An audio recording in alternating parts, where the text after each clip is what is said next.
অবশ্যই হালাল পদ্ধতিতে প্রেম করা যাবে। মনে রাখবেন, প্রেম, ভালোবাসা, কারো প্রতি টান, কারো প্রতি আকর্ষণ, কাউকে দেখে ভালো লাগা, এটা সৃষ্টিকর্তার পক্ষ থেকে আসে।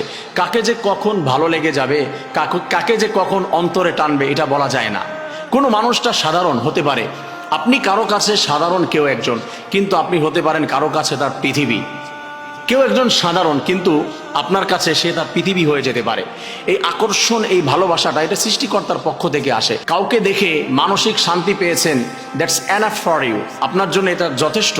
প্রিয় ভাই বোনেরা, কারো প্রতি আকর্ষণ, ভালোবাসাটা, এটা আল্লাহ তাআলার পক্ষ থেকে আসে। আমি বলছি, প্রেম ভালোবাসা এটা 100% হালাল। এটা আরো ফরজ করে দিয়েছে আল্লাহ রাব্বুল আলামিন, যে প্রেম ভালোবাসা করতে হবে, পরস্পরকে ভালোবাসবে। কিন্তু এটা আবার আমাদেরকে বুঝতে হবে যে হালাল প্রেম রয়েছে আমাদের সমাজের ভিতরে। অনেকে দেখা যায় যে ছেলে মেয়েরা দুজনে প্রেম নিবেদন করছে, ভালোবাসছে।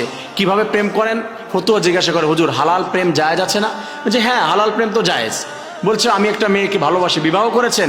না, বিবাহ করি নাই, তবে আমাদের প্রেম হচ্ছে হালাল। কেমন হালাল? আমি কোনোদিন তার হাত ধরি নাই। মেয়েটা হচ্ছে সুন্দর একটা বোরকা পরে, চোখ দুটা বের করা, সব ঢাকা, হাত বের করে চলে এসেছে, হাতের ভিতরে রং বেরঙের মেহেদি লাগানো, আবার নেল পলিশ দেওয়া, সুন্দর ডিজাইন করা, চোখের ভিতরে কয়েক প্রকারের ডিজাইন করে, চোখের ভিতরে কি লাগায় এগুলোর নামটা আমি জানি না, এই জন্য বলতে পারছি না। সুন্দর ডিজাইন করে এসেছে। ছেলেটা এইভাবে পার্কে বসে কথা বলছে, বাদাম খাচ্ছে, দিনকে দিন ফোনে কথা বলছে, আর বলছে যে হুজুর আমরা হালাল প্রেম করি। কেন? আমি হাতও ধরি নাই। এটা হালাল প্রেম না? এটা হালাল প্রেম।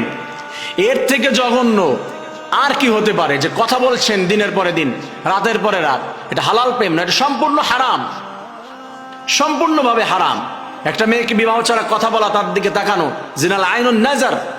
আল্লাহ তাআলা বলছেন তার হাবিবের মাধ্যমে যে দৃষ্টি করা কারো প্রতি, সেটাই হচ্ছে তোমার জিনা। যদি ভিন্ন দৃষ্টিতে তাকায় কোনো ছেলে কোনো মেয়ের দিকে, কোনো মেয়ে কোনো ছেলের দিকে, এটা জিনার গুনাহ হয়। আর আপনি কথা বলছেন দিনকে দিন। আল্লাহ তাআলা বলছেন, ওয়ালিয়াদরিবনা বিআরজুলিহিন্না লিয়ু'লামা মা ইউখফিনা মিন যিনাতিহিন্না ওয়া তুবু ইলাল্লাহি জামিআন আইয়ুহাল মুমিনুনা লাআল্লাকুম তুফলিহুন। আপনার যে পায়ের হাঁটার যে শব্দ, এটাও আপনার জিনা হয়ে যেতে পারে। এটাও হারাম যদি অপর পুরুষ সেটাতে আনন্দ পায় বা বুঝতে পারে। আপনি বোন এসেছেন, আপনার জন্য পারফিউম ইউজ করা হারাম। ছেলের পাশে বসেছেন, কি ঘ্রাণ, অমুক আপু গেল না, তার পারফিউমের ঘ্রাণ এটা, ওই আপু জাহান্নামে যাওয়ার কারণ হয়ে যেতে পারে। এটা বুঝতে পারলো কেন? যে অমুক গিয়েছে। আপনার কণ্ঠটাও হারাম অপর পুরুষের শোনা, কিন্তু আপনি কি করছেন? কথা বলছেন না। এটা হালাল প্রেম করছেন না? তবে আমি শুরুতে কি বলেছি? কোন প্রেমের কথা? হালাল প্রেম। এটা হালাল, যেটা বিবাহের পরে স্বামী স্ত্রীর মধ্যে হয়। এই ভালোবাসাটা স্বর্গীয়, কারণ স্বামী স্ত্রী যখন দুজনকে প্রেম নিবেদন করে, আল্লাহ তাআলা জানিয়েছেন দুজনকে ভালোবাসবে, দুজনের চোখের দিকে তাকিয়ে থাকবে, মুহূর্তে মুহূর্তে তাদের জন্য সব লেখা হয়।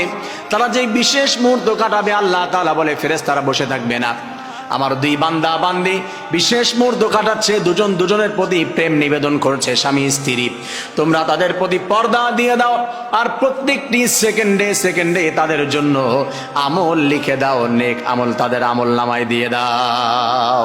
সুবহানাল্লাহিল আযীম।